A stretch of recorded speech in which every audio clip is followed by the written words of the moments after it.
পরের মাস বৈশাখ। এই বৈশাখের মতোই রবি ঠাকুরের জন্ম। সোনার আশ্বিনে নয়, হিমের রাতের অঘ্রাণে নয়, ফুল রাঙানো ফাগুনে নয়, এই খর ক্ষিপ্র বৈশাখেই তাঁর জন্ম।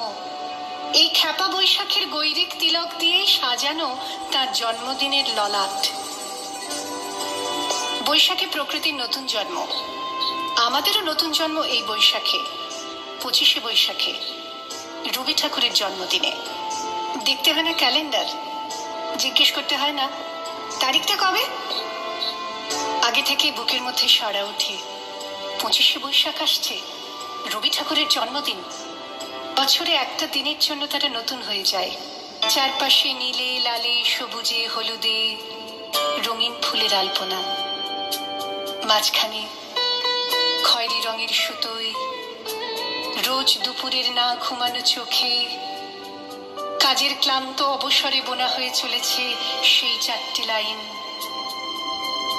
উদয়ের পথে শুনি কার বাণী, ভয় নাই ওরে ভয় নাই, নিঃশেষে প্রাণ যে করিবে দান, ক্ষয় নাই তার ক্ষয় নাই।